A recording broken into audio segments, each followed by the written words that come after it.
మీ మోకాల నొప్పులకు ఎటువంటి సర్జరీ లేకుండా ఎపియాన్ పెయిన్ క్లినిక్ అందిస్తున్న అత్యాధునిక చికిత్స. కోకోనట్ ఆయిల్ గురించి చాలా ఒక టైం నడిచింది. కోకోనట్ ఆయిల్ చాలా మంచిది అని చెప్పి, అలాగే మనకి అవకాడో చాలా మంచిది అంటున్నారు. అవకాడో మంచిది. అవకాడోలో ఎక్కువ పాలీ అన్సాచురేటెడ్ ఫ్యాటీ యాసిడ్, అలాగే ఫిష్ ఆయిల్ అనుకోండి, ఫిష్ లో ఉన్న ఆయిల్ omega-3 ఉంటుంది. omega-3 మంచిది. In fact omega, if you are vegetarians, I suggest omega-3 capsules తీసుకోవడం మంచిది. ఫ్యాటీ లివర్ కూడా మంచిది. They are all unsaturated or poly unsaturated. అవి ప్రొటెక్ట్ చేస్తాయి body. So logically sir, ghee అయితే ghee and butter not recommended. Ghee and but small quantities లో ghee is okay, but not above say more than 1 teaspoon, tablespoon కూడా teaspoon is not సరిపోదు. దానికన్నా ఎక్కువ తీసుకోవాలి. Non vegetarian diet, vegetarian diet, fatty liver కి సంబంధించి మీరు ఎలా కంపేర్ చేస్తారండి? ఫ్యాటీ లివర్ డెఫినెట్ గా vegetarian diet is superior fatty liver కి. బట్ అగైన్ వెజిటేరియన్ డైట్ లో ఇఫ్ యూ టేక్ కార్బోహైడ్రేట్స్ అనుకోండి, ఇడ్లీ, ఇటువంటి simple carbohydrates, they can also produce fatty liver very fast.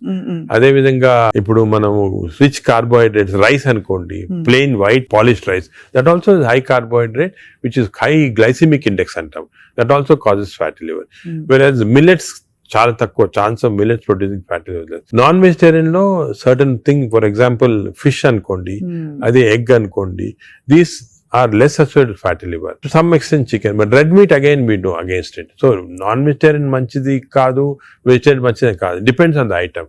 Inkoti egg lo kuda people ki wrong concept. Egg white అయితే తింటున్నామండి, yolk అది తప్పదు. ఎందుకంటే egg yolk లో 2 important components are there. One is called choline. Choline అనే substance. Choline అనేది prevents fatty liver. ఓహో, choline. So దానికే we advise egg yolk మంచిది, తప్పుగా అంటే అప్ టు 4 eggs పర్వాలేదు. బియాండ్ 4 eggs అంటే ఎగ్ యోక్ తినకూడదు. అప్ టు 4 eggs తినొచ్చు ఒకటి. రెండోది ఎగ్ యోక్ లో there is substance which protects the muscles. అంటే మన ఏజ్ అవుతాయి, మజిల్స్ వేస్ట్ అయిపోతుంటాయి. సార్కోపీనియా అంటాం. Sarcopenia is not good. మనం exercise helps to muscle building. Sarcopenia రాకూడదు అంటే కొంతవరకు ఎగ్ యోక్ మంచిది చాలా.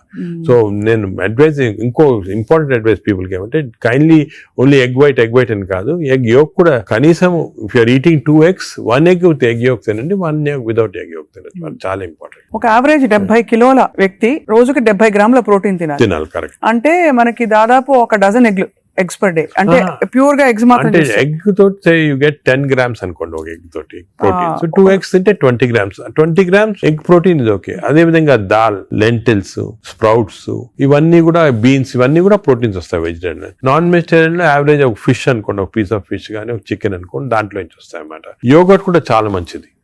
పాలు మంచిది కాదు, యోగర్ట్ మంచిది. యోగర్ట్ ఆల్సో కంటైన్స్, ఇప్పుడు హై ప్రోటీన్ యోగర్ట్స్ కూడా ఉన్నాయన్నమాట, ఎక్కువ ప్రోటీన్. గ్రీక్ యోగర్ట్ లాగా. The only thing is my advice, processed food మంచిది కాదు. అన్ని దాదాపు అంతే కదా సార్. ఇప్పుడు దొరికేవన్నీ ప్రాసెస్డ్ కాదు. అంటే దొరికేదంటే మీరు ప్రాసెస్ ఫుడ్ అంటే ఆల్రెడీ పార్ట్లీ కుక్డ్ కానీ, లేదా మీరు బయట నుంచి ఆర్డర్ చేస్తారు స్విగ్గీ, అవి కానీ, అటువంటి ప్రాసెస్డ్. బట్ మీరు సూపర్ మార్కెట్ కి వెళ్తే you can buy regular food కదా, ప్రాసెస్ ఫుడ్. ఇప్పుడు పన్నీర్ లో కూడా కల్తీ ఉందని చెప్పి ఈ మధ్య స్టడీస్ బయటపడ్డాయి. అంటే paneer is not actually paneer, దానిలో ఏదో కలుపుతున్నారు. అంటే actually anything that is process, మనం హోమ్ మేడ్ ఆర్గానిక్ ఫుడ్ చాలా మంచిది. We're going away from that. తప్పది. సపోజ్ మనం మార్కెట్ కి వెళ్ళి వెజిటబుల్స్ కొన్నాం, ఇది కొన్నాం, ఎగ్స్ కొన్నాం, ఇంట్లో చేసుకోవచ్చు కదా.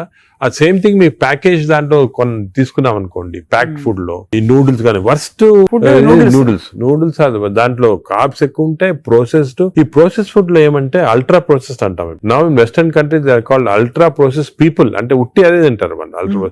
ఎప్పుడు అంటే ఇంట్లో కుక్ చేసుకోరు చాలా మంది, ఇంట్లో కుక్ చేసుకోరు. సో అల్ట్రా ప్రాసెస్ ఫుడ్ వల్ల ఏమొస్తుందంటే, in addition to that high carbs, high sodium ఎక్కువ ఉంటుంది అల్ట్రా ప్రాసెస్ ఫుడ్ లో. సో బీపీ అది. Second important thing ultra preservatives, అదే విధంగా కలరింగ్ ఏజెంట్స్, ఇవన్నీ ఉంటాయి. దీని వల్ల ఏమవుతుందంటే ఫుడ్ టేస్ట్ బాగుంటుంది చాలా. It contains this tasty thing. ఈ టేస్ట్ వల్ల once you tend to eat more, number 1.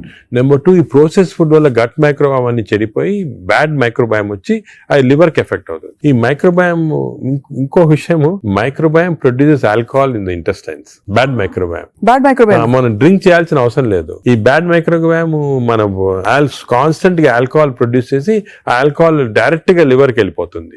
మనం డ్రింక్ చేయకుండా మనకి ఆల్కహాలిక్ లివర్ డిసీజ్. దాని ఎఫెక్ట్ మనకేం తెలియదు కానీ లోపల లోపల దాని చెడు ఎందుకంటే మాత్రం డైరెక్ట్ గా ఇంటెస్టైన్ నుంచి లివర్ కి వెళ్ళిపోతుంది. లివర్ ని స్మాల్ క్వాంటిటీ 10 ml వచ్చినా కూడా లివర్ డ్యామేజ్ అవుతా ఉంటుంది కదా. ఈ ప్రాసెస్ ఫుడ్ వల్ల అది ప్రాబ్లం. సో ప్రాసెస్ ఫుడ్స్ అయితే ఇంకా కామన్ గా అసలు పిల్లలకి ఐఎమ్ టోటలీ అగైన్స్. ఇన్ఫాక్ట్ మనం పిల్లలకి అన్ఫార్చునేట్లీ అలవాటు అయిపోతుంది. కుకీస్, నూడిల్స్, బర్గర్స్ ఇవన్నీ కూడా అలవాటు అయిపోయి chips.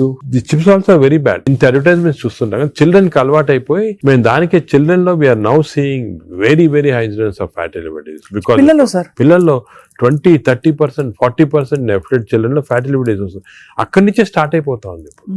It is going to become more and more danger సొసైటీకి. స్కూల్స్ లో కూడా అవేర్నెస్ ప్రోగ్రామ్స్ పెట్టాలి. స్కూల్స్ ఎగ్జాక్ట్లీ మీరు చెప్పినట్టు నేను I'm making a plea government కానీ స్కూల్స్ లో అవేర్నెస్ ప్రోగ్రామ్. మనకి అంతా కూడా మన food habits has to come from school stage.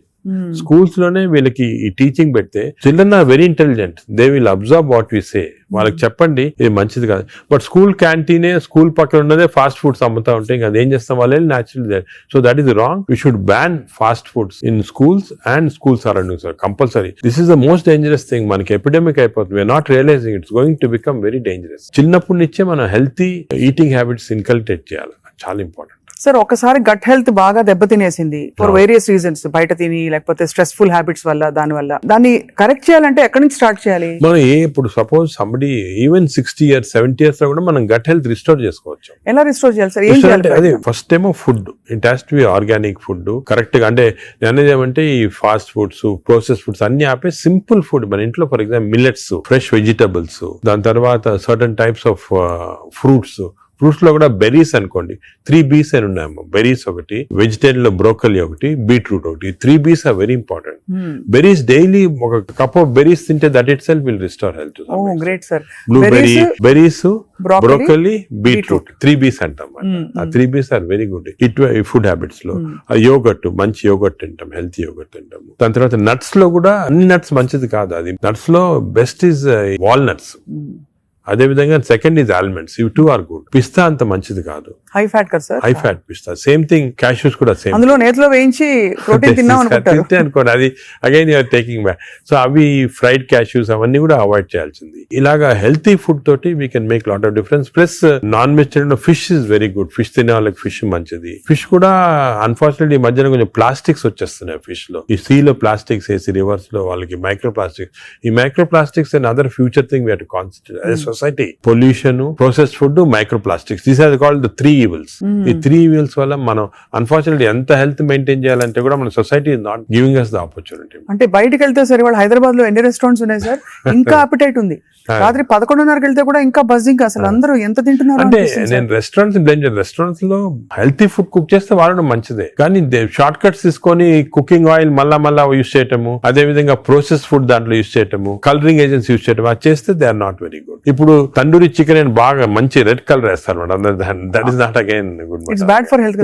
అంటే red colour colouring agents, preserving agents are not good. ఇది ఒక aspect. Second aspect gut health again not realised is physical activity. చాలా important. మీరు అనొచ్చు ఫిజికల్ యాక్టివిటీ గట్ కి సంబంధం ఉంది. The gut is constantly reacting, liver is constantly reacting physical activity. మనకి daily standard 150 hours per week.